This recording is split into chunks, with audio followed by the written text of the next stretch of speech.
Death at Devil's Bridge, Chapter 16. Here's the devil to pay. Samuel Richardson, Clarissa, 1785.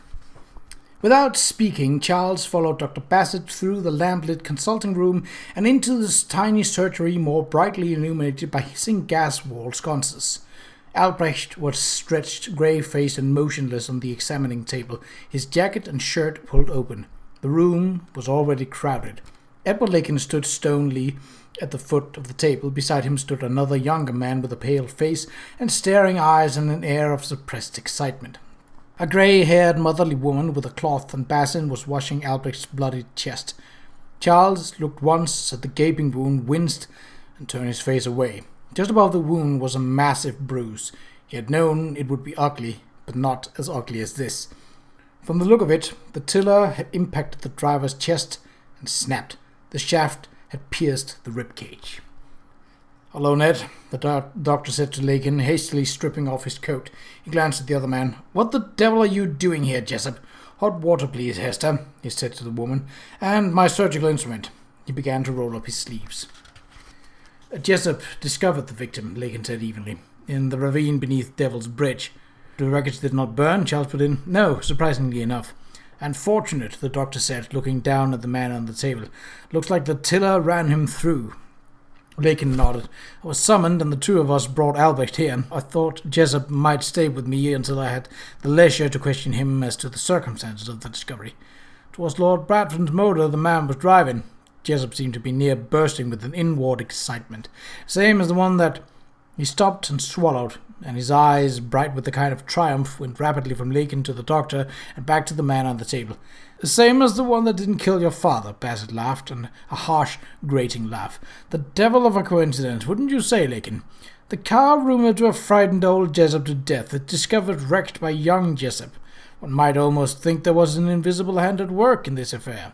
He bent over and put his ear to Albrecht's chest and listened intently for a moment. "I doubt there's anything to be done to save the man," he said, straightening, "but I must try." As if in response, Albrecht gave a deep, despairing groan, and the doctor turned to put a hand on his shoulder. "Steady there, old chap," he said, in a comforting voice. "I'll be with you in a moment, and we'll see about easing your pain." He looked up. "Take Jessup out of here, will you, Ned? Charles, if you try, you might be able to get something out of the patient. Hester?" He started out the room. "Hester!" "How did it happen, Ned?" Charles asked. "The road leading down to the bridge is steep and treacherous," Lakin said. "The vehicle went off the road and into the ravine. I've instructed Thomas Gaskell, the constable from Lawford, to guard the area until daylight, when I intend to go over it carefully. The car is scattered in pieces all down the ravine." He gave Charles a thin smile. "I've learned from you to be vigilant about the scene of what might be a crime. No one will disturb it." Charles looked at Jessup, hearing in Lakin's word the constable's suspicion that the crash had not been a complete accident. Jessup averted his eyes as if he feared something in them might give him away, and began nervously twisting a button on his coat. Charles thought of the new gig he had seen the man driving, and of the rumours that had been flying around the servant hall. But Lakin, whom Charles knew to be more competent than most of Scotland Yard's men, could be counted on to uncover any secrets that Jessup might wish to conceal. He could leave the interrogation in his friend's capable hands, although his assistance might be wanted at the crash scene. "I should be glad to help in the investigation, Ned," he offered, "with photographs too, if you like." Lakin nodded. "Shortly after daybreak, then, at Devil's Bridge. I think you know the spot." "I do," Charles said. Devil's Hill was the steepest in the entire area. He would not have chanced driving a motor car down its treacherous slope. But then he knew the area. Albrecht could not have known the road to be so steep. Lakin clapped his hand on Jessup's shoulder. "Come along then, Jessup. It's time we had a talk." The two men left the room. Albrecht groaned again, a horrible bubbling sound, and Charles turned back to the table. He bent over the driver and caught a fleeting phrase. "No accident," Albrecht said in a guttural whisper. He was racked by a hard cough that shook his entire body. "Brake hampered." He coughed again and clutched at his chest with one hand. The other came up and Charles grasped it. "You're saying that the brake failed because it had been tampered with?" Albrecht's nod, if it even was a nod, was barely perceptible. His eyes were closed, his breathing shallow, his lips blue. The only colour of his face was the froth of the bright red blood and sputum that bubbled from his lips. The hill is steep, Charles said, and thought about the braking mechanism. A block of wood faced with leather designed to rub against a turning tire. Perhaps the brakes simply could not hold the vehicle. With an enormous effort, Albrecht turned his head from side to side. "Brake slip," he said, and began to cough. "Left brake slippery."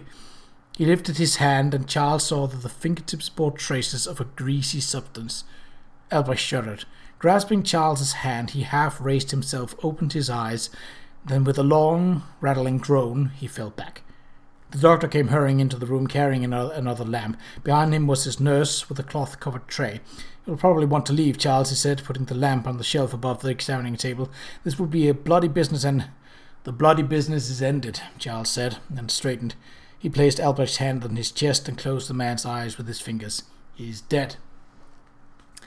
"I'm sorry, my dear," Kate said simply. She rose from the sofa and poured Charles' favourite whiskey, neat as he liked it. She returned to him and touched him on his shoulder, loving the strong set of his jaw and the unruliness of his thick brown hair, and noticing the weariness around his eyes. It was after 11, and the day had been very long and difficult, more for him than for her, for sure. He had endured a dangerous balloon flight which might have ended tragically, and had watched a man die. She had only had to manage Rolls' Peugeot and the dinner and their guests. Charles took the glass with a heavy sigh, leaned back in his leather chair, and put his feet on the ottoman. "A sad thing," he said, and sipped his whiskey. "Gruesome, too. I admire Brax's coolness, Kate. How he can cut into a human body," he shuddered. "That was not made for a surgeon." Kate sat on the ottoman and pulled Charles' boots off. "So he autopsies poor Herr Albrecht, then?" It seemed the prudential thing to do, especially since the body was already on the examining table. I also sent word to the coroner, mentioning that there might be some concern about the nature of this accident. Harry is to meet us at the scene of the crash after daybreak. He stretched his toes, and Kate took his stockinged feet into her lap. "Given the spot where it happened, there's very little that can be done tonight, except to guard the scene from intruders, of course. Ned has taken care of that." "And the cause of death?" Kate prompted gently, massaging his instep. This was the evening ritual she loved the most. Charles in his chair, she rubbing his shoulders or his feet. Beryl Bartwell, modern woman that she was, might well sniff at the wifeliness of it, but Kate found it enormously satisfying, almost as satisfying as when later Charles returned the favour. Tiller snapped off in the impact, and the shaft was thrust through his chest. One lung was punctured, and had totally collapsed by the time he was found. It's nothing sort of a miracle that he lasted as long as he did, nearly 12 hours, Charles frowned. He managed to get out a few words with his last breath. He said it was no accident, Kate. Kate was startled. Those were Dunstable's words too, Charles. "No accident," he said over and over again, and she told him what had transpired in the drawing room between Dunstable and the others. "I wouldn't have been at all surprised if they hadn't ended by accusing one another of murder," she said earnestly. "There is something going on here, Charles. This is not as straightforward as it might seem."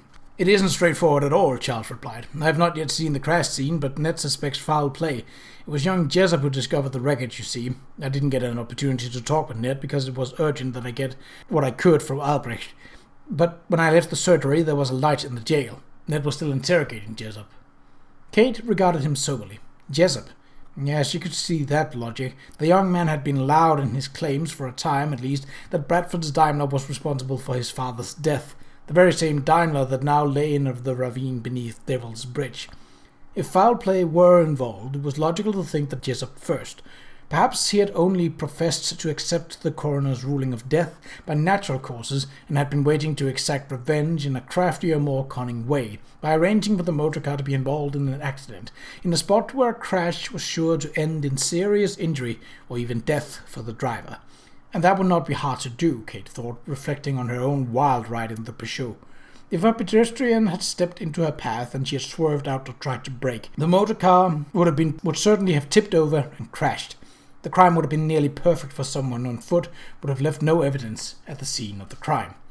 But as she massaged Charles's heels and began to sort through the myriad of images of the evening, Kate could not escape the conviction that Jessup was not the only one that might harbour a guilty secret. To judge from their behaviour, her guests, more than one of them, had been hiding something, some individual or shared knowledge. It might not have to do with the wreck of the Daimler, but then again, it might. And Albrecht's death wasn't the only mystery afoot. There was the assault on Dunstable, for instance. According to his report, 2 men had jumped him in the alley, hit him over the head, and buried him in the dung heap. Or was that account a clever fabrication, contrived to explain an otherwise inexplicable absence? And there was the mysterious business of the grapnel's removal, which could so easily have resulted in 2 more deaths. If the balloonist had died, would those fatalities have been thought accidental? Charles gave her a crooked smile. And you, my love, how did you superintend that unruly crew through dinner? Swiftly, Kate said with a little laugh, putting her troublesome thoughts aside. No one seemed to have much of an appetite, so I asked Mutt to see that the plates were removed and the next course be brought as quickly as possible. We romped through dinner with very little conversation other than the snapping and snarling among the men. And then the ladies and I adjourned, gratefully, I must say, so to take our coffee in the drawing-room. That was the moment at which Lady Henrietta put in her startling appearance and... "What?" Charles said bolt upright. "The Marstons have come back." "Oh, yes," Kate said emphatically and laughed again, but hardly with any humour. "I didn't say so straight away." "No, I suppose I was too engrossed in your news, Charles. Yes, Marstons are back, both of them, and Lady Henrietta came post-haste to fetch her daughter and her sister-in-law out of the devil's den. She was a bit put out," Kate added. "Patsy and Penelope had brought the coach, so poor Lady Henrietta was reduced to the pony carriage." Kate smiled wryly as she recalled the scene. Lady Henrietta, red as a turkey, barging imperiously into the drawing-room and demanding that her daughter leave immediately. Patsy, pale but far more composed in the face of her mother's wrath than Kate would have thought possible, and Penelope dithering and blithering through a dozen apologies. Lady Henrietta also brought Charlie Rolls' portmanteau, Kate added. "I gather that he is to be evicted from Marston Manor and denied all association with Patsy. I swear, Charles, if the situation had not been so horrible, it would have been funny and inspiring." Bill Bartwell was absolutely enthralled. Charles scowled at her. "Don't you dare." Kate sighed, remembering an occasion on which Beryl Bartwell had used Lady Henrietta in her fiction and had nearly brought herself to grief thereby. "I suppose you're right," she said, and wondered whether she should tell him about Beryl's little experiment with the crystal. But Charles had something else on his mind. "I wonder what brought the Marstons back so prematurely from their holiday," he said. "Bradford gave me to understand that they were to remain in France for another few weeks and then go to Spain." "It was a telegram," Kate said. "Someone telegraphed a warning that Patsy was misbehaving, and the intelligence compelled Lady Henrietta to pack and rush home, frothing at the mouth and trailing Lord Christopher behind her." "A telegram?" Charles looked aghast. "You're joking." "Exaggerating, perhaps," Kate said lightly, "but there was a telegram, which apparently also mentioned that Bradford had gotten himself into a spot of trouble with his car. The Jessup business, I presume. Lady Henrietta hinted that Lord Christopher would be taking a very strict line with their son." She tilted her head. "Can you guess who sent it?" "The telegram?" Charles shook his head in bewilderment. "Of course not. Can you?" "Why, it was Squire Thornton, of course," Kate said decidedly. "I can't imagine anyone else with a stake in Patsy's affairs, nor anyone else who might have been mean-spirited enough to tattle. I certainly hope that Patsy has the spine to stand up to her mother where that marriage is concerned." "Oh, Kate, Charles sighed. "The things you see and understand constantly amaze me." He pulled her into the chair with him. "Kiss me, sweet, and take the taste of this wretched day out of my mouth." The kiss and those that followed were distracting, and for a time Kate forgot everything else. But later, lying beside Charles in their big bed, she could not stop turning the day's event over in her mind and wondering where the truth lay. Had Dunstable really been hit on the head and dumped in the dung heap? Such a thing would have been simple enough to counterfeit, with assistance or even alone, if those who discovered him had been too startled to closely examine his bonds and gag. And the fatal motorcar crash, was it an accident, or was it something else? And was Jessup's discovery of the wreck merely an odd coincidence, or was the man somehow responsible for what had happened? And there was the near tragedy of the grapnel, whose hand had pulled it from its place on the gondola. Had it been Whipple, as everyone seemed to think, or someone else entirely? After what seemed like hours, she fell into an uneasy sleep. But even sleep brought no relief, only troubled dreams through which she piloted Rolls' Peugeot down narrow lanes lined with blackthorn hedges, dodging cows and constables. Her arms were weary from wrestling with the tiller, and her body ached from the jouncing, bouncing ride. And then, on the dark edge between the dreaming and waking, she found herself atop of Devil's Hill, overlooking the River Stour. The vista was enrapturing. Dereham Vale lay below, the willow-lined river flowing placidly through the emerald meadows that were dotted with fluffy sheep and black and white cows, a delicate and romantic landscape from a painting by Constable. But above the valley, as if swept along by a gale, flew the striped balloon. And in the wildly swinging gondola she saw Charles signalling frantically to her that the grapnel was gone and they were about to attempt a landing. "Come," he cried, his voice faint in the distance. "Hurry or you'll be late.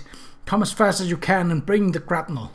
So Kate, thinking only of Charles's danger, released the brake, speeded up the engine and started down Devil's Hill. But in her dream suddenly turned into the most frightening nightmare of her life.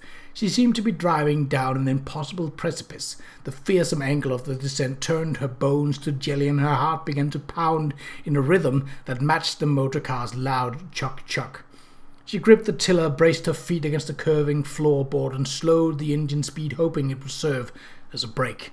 But the motor car, snortling like a wild rhinoceros, began to gather speed, thundering down the hill, until she was flying at the unthinkable speed of 20 miles an hour. The top-heavy vehicle lurching violently, tipping first onto 2 wheels, then crashing onto 4, only to tip to the other side, like a runaway carriage that had broken loose from its horses. She laid her hand on the brake lever, but did not push it. At this speed, braking would do no good. Its leather-covered wooden blocks that rubbed on the tires would be burned up in an instant. All she could do was hold on and pray. This mad bone-rattling ride went on and on as she plummeted down the hill, but at last she was at the bottom. If she could hold the road, she would shoot across Devil's Bridge and up the hill on the other side of the deep, wooded ravine, where the runaway momentum would be slowed. But just before she reached the wooden bridge, she saw a caped and hooded figure appear as if from nowhere and step into the middle of the road. In its hands was the iron grapnel. The figure turned full toward her and raised the grapnel. In an instant of sheer terror, Kate saw the figure had no face. There was only one way to stop. Kate braced her feet, tightened every muscle, and pushed on the brake lever with all her might. The leather-covered block on the right wheel gripped and almost held. The brake on the left did not. The motor car swung violently to the right and lurched onto the two right side wheels and plunged into the ravine. Kate heard the long, shuddering scream rise from her throat as she was flung into the air, then a deafening crash and utter silence. "Kate?" Charles' arms came suddenly around her in the dark, strong and sure, and she gasped with mingled fear and relief. "It's all right, dear," he whispered, smoothing her hair. "You're safe. It was only a dream." "Yes," she gasped, and clutching him close. "A horrible dream." And she told him what she remembered of the nightmare. "You know," Charles said thoughtfully, "it could have happened in that way. An accident caused when Albrecht was forced to brake too quickly and went off the road." He chuckled in the dark. "It's too bad your dream personage had no face, Kate. Perhaps you could have told us who removed the grapnel from the gondola." "Laugh if you like, Charles," Kate said soberly, "but all the same, when you examine the wreckage, you should inspect the brakes. If the left had held as well as the right, I think I could have stopped." "I shall, of course," Charles replied, "but it was only a dream. Kate, don't mix the real with the imaginary." He paused and then said with a kind of feigned carelessness, "I don't suppose I happened to mention that Albrecht believed the left brake did not hold?" "No," Kate said in a small voice, "you did not." And as she lay back against the pillow, her heart still pounding with remembered fear, all she could think of was the runaway motor car flying down Devil's Hill, and the figure with no face, and the brake that did not hold.